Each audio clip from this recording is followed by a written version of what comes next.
pasir memandang, segitulah kelihatan pundak daripada hewan-hewan ternak Utsman bin Affan. Saking banyaknya. Banyak. Tapi karena di tempat lain lagi musim paceklik susah hewan, saudagar ini mau membeli berkali lipat daripada harga biasa. Saudagar ini mengatakan kepada Utsman, "Utsman, aku beli 2 kali lipat dari harga biasa." Kemudian Utsman mengatakan, "Saya tidak jual, itu terlalu rendah harganya." Kemudian saudagar ini meningkatkan tawarannya, "Saya beli 3 kali lipat dibanding dengan biasanya."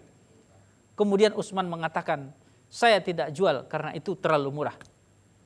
Kemudian saudagar ini bertanya karena takut itu adalah upaya Utsman untuk tidak dijual. Kemudian saudagar ini bertanya, "Emang siapa yang bisa membeli daripada lebih tinggi daripada tawaranku, wahai Utsman?" Kemudian Utsman mengatakan, "Semua kekayaanku ini, semua hewan ternakku ini akan kuberikan untuk fisabilillah, bagi orang yang membutuhkan di jalan Allah Subhanahu wa taala, dan aku yakin pahala yang aku dapatkan berkali lipat daripada uang yang engkau berikan." Subhanallah. Begitu dermawannya Utsman. Bersedekah. Dia relakan semua untanya di jalan Allah, dia tidak mengharapkan uang yang begitu banyak daripada saudagar itu, karena dia tahu persis bahwa sedekah adalah menghapus semua dosa-dosanya. Begitu dermawannya seorang Utsman. Hadirin yang dirahmati Allah, sedekah disebut juga tersendiri karena manfaatnya yang luas. Anas radhiyallahu an mengatakan bahwa Rasulullah SAW bersabda, "Sesungguhnya sedekah akan memadamkan kemurkaan Allah dan mencegah kematian yang buruk." Hadis riwayat Tirmizi dari Ibnu Hibban. Para pemirsa Antv yang dirahmati Allah, begitu sedekah. Ketika kita memberikan sedekah, maka sedekah itu akan memadamkan kemurkaan Allah Subhanahu wa taala dan mencegah kematian yang buruk. Di hadis di atas tadi digambarkan bahwa sedekah itu memadamkan keburukan-keburukan kemurkaan Allah Subhanahu wa taala seperti air menyiram api. Tentu kita sedang sekalian para pemirsa Antv yang dirahmati Allah, mungkin banyak dosa-dosa yang kita lakukan. Banyak kesalahan-kesalahan maksiat kita kepada Allah Subhanahu wa taala. Salah satu cara untuk mensucikannya, cara untuk menghindari kemurkaan Allah Subhanahu wa taala adalah dengan cara memperbanyak sedekah. Ketika kita banyak sedekah, maka murka Allah insya Allah akan hilang dari kita seperti layaknya air menyiram api. Kemudian selain itu, sedekah juga bisa mencegah kematian yang buruk. Ketika kita mempunyai cita-cita untuk menjadi husnul khotimah, mati dalam keadaan berjuang di jalan Allah Subhanahu wa taala, mati dalam keadaan berbuat baik, maka salah satu cara untuk memperoleh husnul khotimah yaitu memperbanyak sedekah. Kemudian jamaah yang dirahmati Allah, pintu kebaikan yang berikut yang digambarkan dalam hadis Arba'in Nawawiyah yang ke-29 adalah memperbanyak qiyamul lail, salat malam. Rasulullah sallallahu alaihi wasallam bersabda, sebaik-baik salat selain salat wajib adalah qiyamul lail, salat malam. Hadis riwayat Muslim. Lakukanlah qiyamul lail, karena qiyamul lail merupakan kebiasaan orang-orang soleh. Jadi para pemirsa Antv yang dirahmati Allah, yang pertama kata Rasulullah sallallahu alaihi wasallam, sebaik-baik solat di luar daripada solat wajib adalah qiyamul lail, solat malam. Bisa solat tarawih, bisa solat tahajud, bisa solat witir yang dikerjakan pada malam hari. Para pemirsa yang dirahmati Allah, Rasulullah sallallahu alaihi wasallam selalu mengutamakan solat ini. Dan beliau sering melaksanakan solat malam ini sampai ibu jari kakinya itu bengkak. Kemudian terbangun Siti Khadijah melihat Rasulullah sallallahu alaihi wasallam, dia mau tidur, kemudian tertidur, kemudian bangun lagi, masih melihat Rasulullah sallallahu alaihi wasallam dalam keadaan solat. Salat malam ini adalah momen bagi kita untuk menyerahkan semuanya kepada Allah Subhanahu wa taala. menyerahkan semua unek-unek kita yang terjadi di siang hari, kemudian memintakan kepada Allah Subhanahu wa taala apa yang kita menjadi cita-citakan untuk besok pagi. Dan waktu itu adalah waktu mustajab untuk berdoa kepada Allah Subhanahu wa taala. Para pemirsa Antv yang dirahmati Allah, kalau seandainya salat malam ini sudah menjadi keseharian kita, kemudian menjadi kebiasaan kita, dan para malaikat selalu menyertai kita di malam hari, niscayalah insya Allah kita akan hidupnya berkah. Badan kita akan sehat, karena sudah banyak penelitian-penelitian yang mengatakan bahwa banyak orang yang sembuh penyakitnya karena dia sering melaksanakan sholat malam. Dan hadirin para pemirsa yang dirahmati Allah, ketika kita melaksanakan sholat malam lebih khusyuk, di tengah dinginnya malam, di tengah heningnya suasana, kita khusyuk sampai meneteskan air mata kita. Kita bermunajat kepada Allah, berdoa kepada Allah Subhanahu wa taala. Sampaikan apa yang kita minta kepada Allah.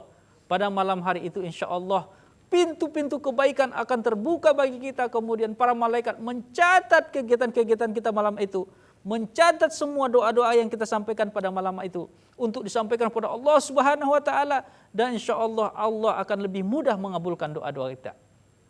Orang yang menjaga malamnya dengan qiyamul lail, biasanya wajahnya bercahaya, akan terdapat tanda sujud di jidatnya, dan itulah salah satu golongan orang-orang yang diberikan oleh Allah Subhanahu wa taala pintu kebaikan. Para hadirin yang dirahmati Allah, mudah-mudahan kita senantiasa bisa melaksanakan sholat malam sebagai wujud pintu kebaikan yang kita laksanakan. Dan kita akan lanjutkan pembahasan pintu kebaikan setelah pesan-pesan berikut ini.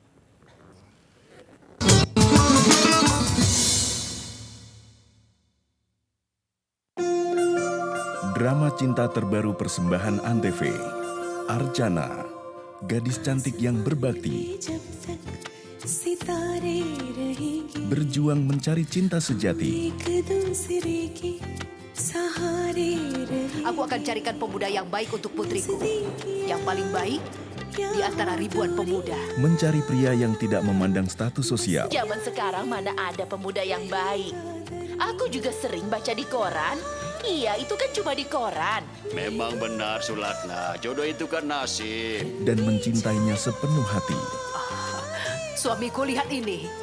Aku sudah menemukan pemuda yang cocok. Usianya 27 tahun, warna kulitnya putih, dan dia bekerja di perusahaan yang bagus. Aku minta kunci 12. Dan dia pasti pakai jas. Mereka berdua pasangan serasi. Archana mencari cinta di Antv. Namanya Tapki. Sekilas ia nampak sempurna.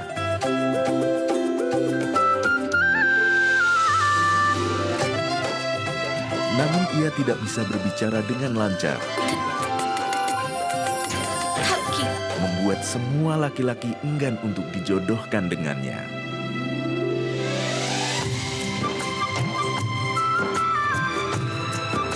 Tapki di Antv.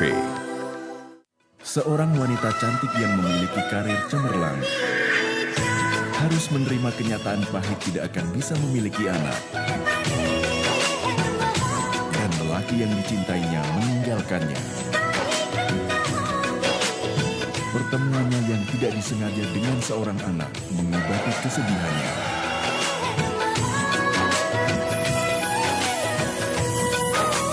Kepolosan tingkah sang anak menaklukkan hatinya.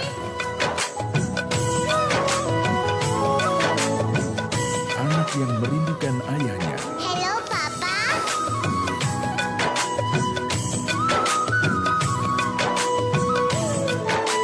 Dan akan mendekatkan dua hati yang berbeda.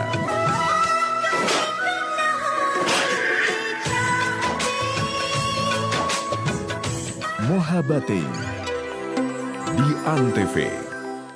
Dua sepupu yang memiliki latar belakang berbeda. Gopi yang buta huruf dan Rashi yang berpendidikan modern. Namun ketika perjodohan terjadi, Gopilah yang terpilih.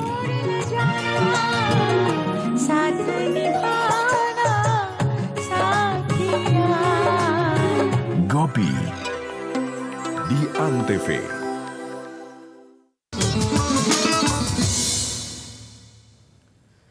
Sahabat Cahaya Hati Antv yang kucintai karena Allah Subhanahu wa taala.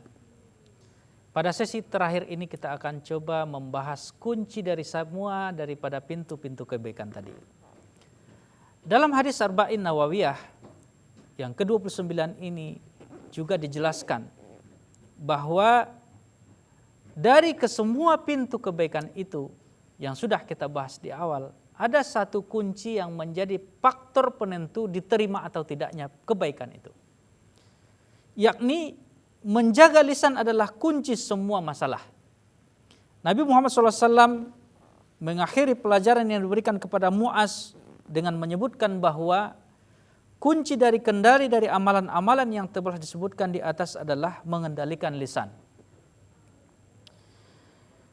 Para hadirin pemirsa yang dirahmati Allah, Rasulullah SAW bersabda dalam sebuah hadis juga disebutkan bahwa seorang laki-laki bertanya kepada Rasulullah SAW, "Ya Rasulullah, tunjukkanlah kepadaku amalan yang bisa memasukkanku ke surga."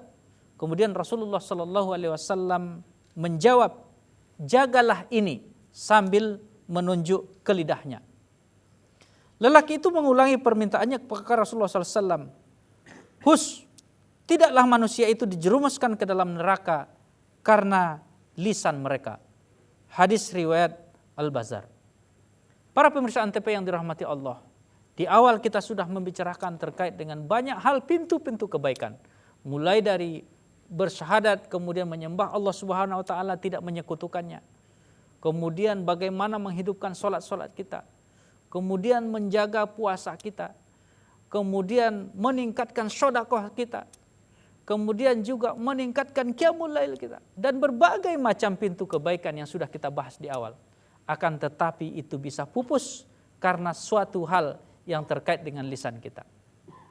Ketika lisan kita bisa kita jaga, ketika lisan kita bisa kendalikan, ketika lisan kita hiasi dengan kalimat-kalimat thayyibah, kalimat-kalimat yang memuja dan memuji Allah Subhanahu wa taala, kalimat-kalimat yang menghidupkan sunnah Rasulullah SAW, maka insya Allah pintu-pintu kebaikan kita yang di awal itu akan dikuatkan oleh Allah Subhanahu wa taala, dan pintu-pintu kebaikan itu akan kembali kepada kita. Baik itu di dunia maupun nanti menjadi aset usaha kita yang ditunjukkan oleh Allah satu demi satu ketika yaumul hisab di hari pembalasan nanti. Dan begitu juga sebaliknya. Ketika kita tidak mampu menjaga lisan kita, pintu-pintu kebaikan yang sudah kita laksanakan, upaya-upaya kebaikan yang sudah kita laksanakan, hancur gara-gara lisan kita. Bisa saja lisan kita tidak terkendali sehingga tidak mengesahkan Allah. Bisa saja lisan kita tergelincir kemudian menyekutukan Allah yang menyebabkan semua hancur amal-amal baik kita.